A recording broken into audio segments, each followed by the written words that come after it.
notes, please. So we're moving on here relatively quickly. So we've talked about the scientific method. This next section of our notes is relatively quick. There's not a lot of things, so we're just going to sort of talk briefly today about the characteristics of all living things. We'll talk a little bit about what makes something alive, and then we'll move into a discussion of evolution and natural selection, which is going to lead us into our next unit, which is all about the various types of living things that are found on Earth. So that's sort of where we're going. So I asked you guys today for some characteristics of living things, okay? And you guys gave me a pretty good list, and you included a bunch of the things that we're going to include in our list. Some of the things you didn't come up with, so that's okay. So something when we're asking this question, people kind of figure, well, are trees alive? Yes. Are mushrooms alive? Yeah. Are lichens and mosses, are they alive? Yeah.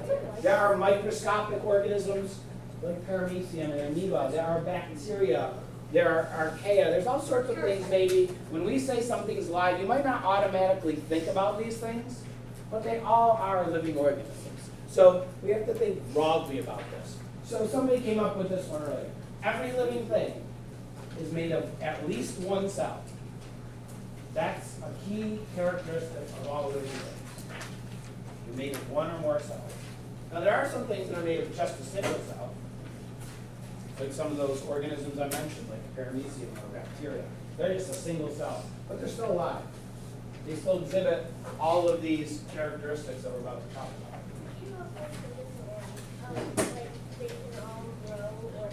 Yeah, we'll get there. So somebody came up with this one. Use energy. You need a source of energy. Without energy, living things cannot survive. They must have some source of energy. Now, it varies in different organisms. Some organisms can get energy from the sun. Some have to consume other organisms for energy. It just depends on the organism. Living things grow and develop over time. You guys came up with that one. I did. Now here's one you didn't come up to because maybe you're not sure what this means. Is this a word that you've heard before? Homeostasis? Okay. It's one you're going to hear a lot. Homeostasis means keeping things, conditions in balance, and maintaining proper internal environment to keep something alive. There's one Noah mentioned. Genetics. All living things have the same genetic code, a universal genetic code that is in common to all life on Earth.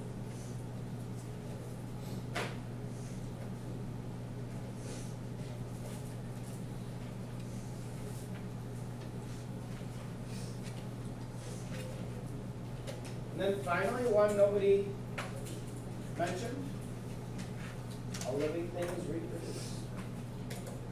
If they didn't, then their species would cease to exist.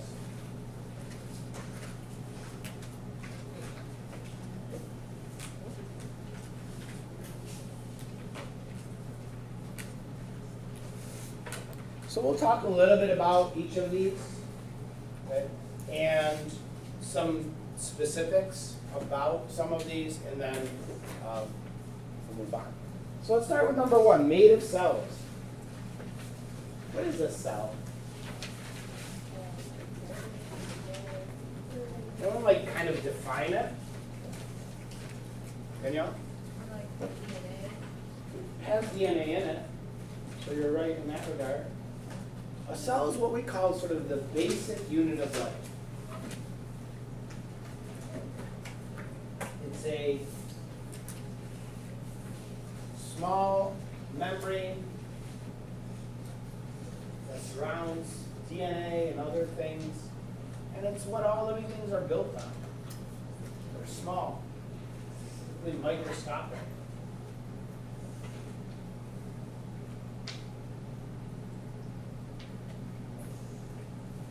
So like we said, some organisms are a single cell. Bacteria, paramecium, euglena.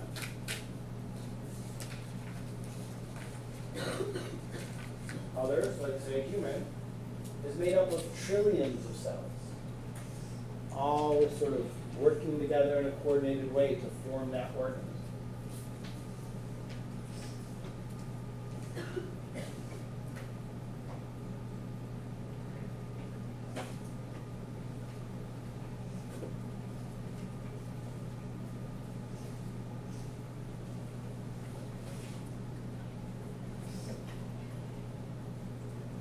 Living things also use energy, as we just said. Are you guys familiar with these terms? Autotroph and heterotroph. So you know what? So the root troph means having to do with food or feeding. What is auto? It's like automatic, automobile. Runs on its own. Sort of, yeah, like self, like happens by itself, if something's automatic. So autotroph, self-food, self-feeding. What would be something that's self-feeding? No? Yeah, plant. They obtain energy from the sun. They don't have to eat any other organism in order to get energy. They can absorb energy from the sun and use that to form their own molecules from it. Heterotroph. So what hetero means, that prefix? I'm assuming like What's that? I'm assuming It means other. Means other. Yeah, they eat other things for food, like other organisms. So heterotrophs obtain energy by consuming other organisms. Oh yeah, the process, you guys know photosynthesis, right? That's how plants can take energy from the sun and turn it into a usable form.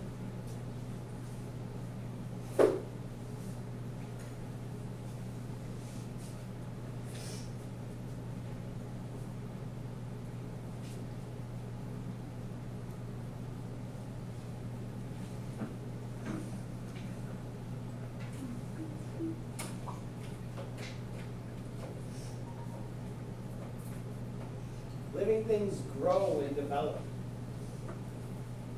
What's the difference between those two words? Anybody know? Growing is different from developing. growing can be like expanding, can be a bigger number of quantity, and developing can be like changing over time. Yeah. Growth is like a change in size, increasing, growing larger. Like this plant that's germinating. Development is a change in sort of form. So if we change from babies into adults, okay, that's development. What is this? The tadpole. Tadpole. That tadpole changing through its phases into eventually a frog, that's development.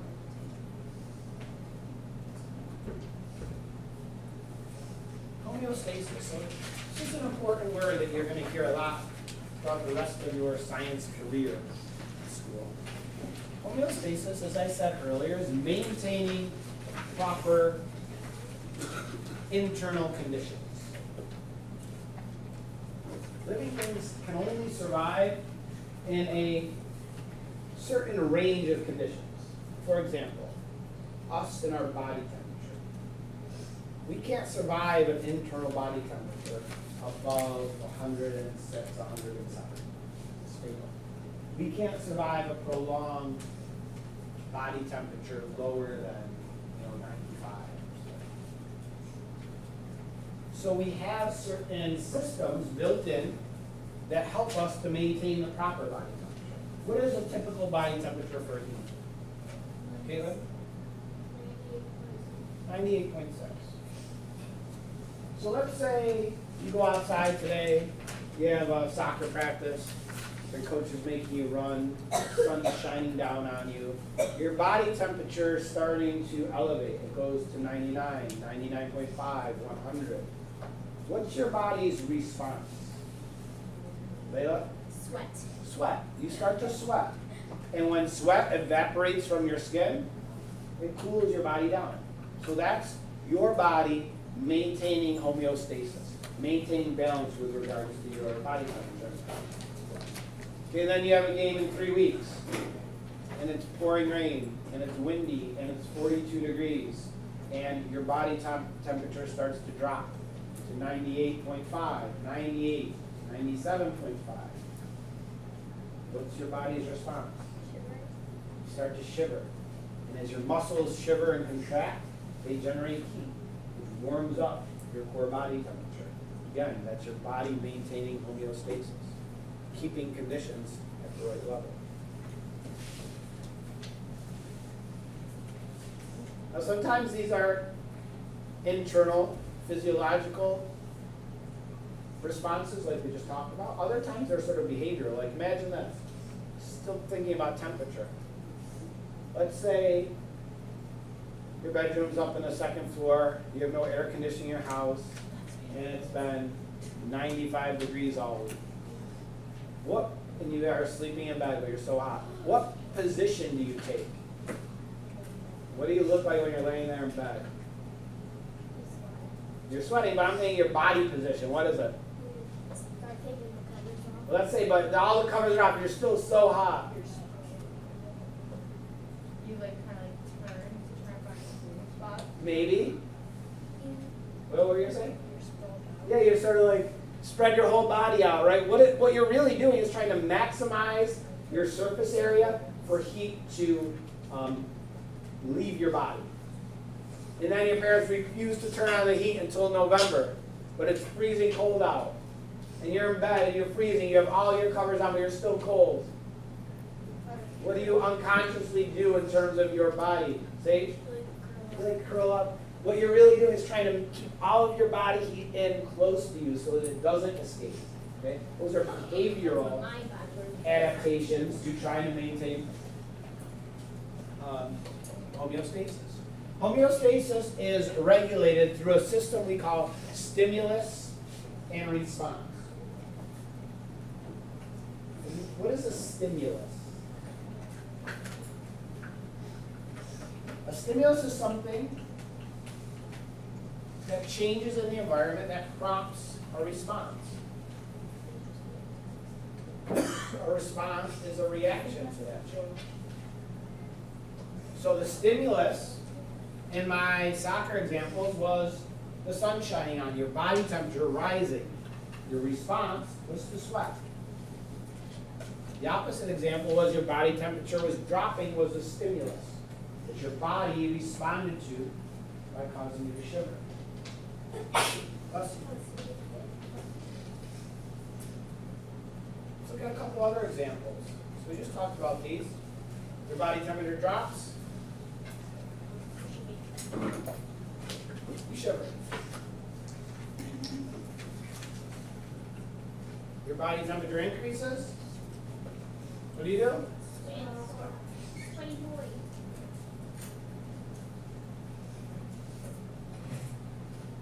At lunch, you eat one of those ice cream sandwiches and 3 packs of fruit snacks and a chocolate-covered granola bar, and your blood sugar level is starting to spike. You know how your body responds to that? Jack? Maybe, but there's something else. Something physiological inside your body. Olivia? Your body just crashes. Okay, but I'm thinking of something else. Maybe you don't know this. Like your heart starts to race and you get all jittery and stuff. Something is going to happen that's going to bring your blood sugar level down. No? Your body's going to release a hormone called Sugar. close because it regulates blood sugar. Oh my gosh. You may know somebody who, yes? What does a person that has diabetes have to give themselves? Oh, insulin. Insulin. Your body produces insulin. Insulin lowers your blood sugar.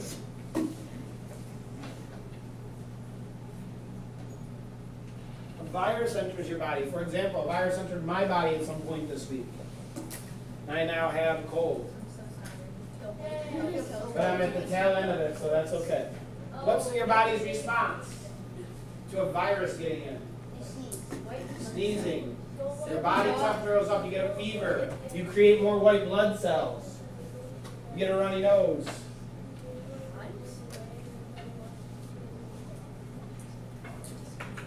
Okay, you go to cross-country practice this afternoon. And your coach makes you run the hill. Oh yeah, you say no thank you. You're going up Weston Road. You've used up all of your oxygen. You lay down. Do you like die? No, before you die. Before that, breathing heavy. Increased rate of breathing, respiratory rate, will help get more oxygen into your cells. That's your body's response. What was the stimulus?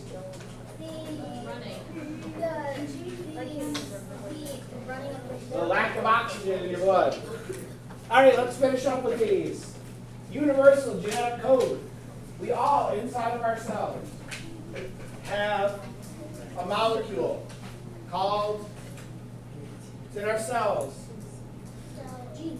It makes up our genes. It's called DNA. All living things have DNA. It is a universal molecule found in things all the way from bacteria all the way up to humans and elephants and trees.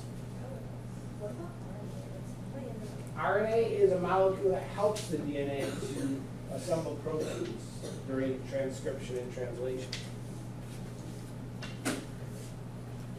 DNA passes on genetic information from one generation to the next. Where did you get your DNA? From both of your parents. We all get 50% of our DNA from each parent.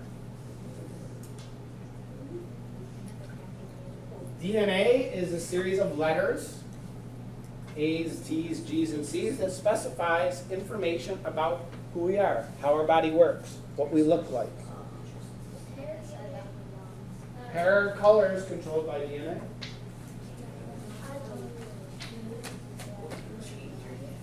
All right, then finally, reproduction. All living things must reproduce. It keeps the species alive, creates new organisms, keeps the species going. Where's this move? The next slide. Right? Yeah. So yes, we are going to have to talk about reproduction, sexual and asexual reproduction. This is just a little preview. We have a whole section about human reproduction. So you have that to look forward to. So there are two general forms of reproduction that various types of living things can undergo. Sexual reproduction and asexual reproduction. Some organisms can reproduce sexually, some can reproduce asexually, some organisms can reproduce both ways. We're going to talk about it right now. So, hold on. In sexual reproduction, there are two individuals sharing genetic information to form the offspring.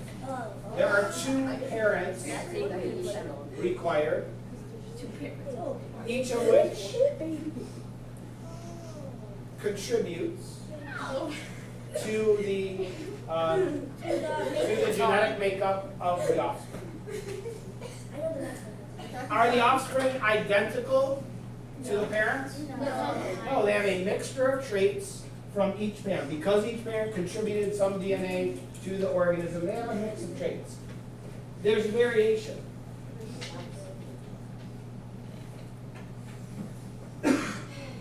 And this is why you are not identical to your siblings. There's variation. I hate to break it to you, but you're the product of sexual reproduction. There's variation between you and your siblings. Asexual reproduction is when an organism basically makes a copy of itself. Sometimes it just splits in two. And the offspring, however, are genetically identical to the parent. Like a tree? Trees can reproduce sexually, actually.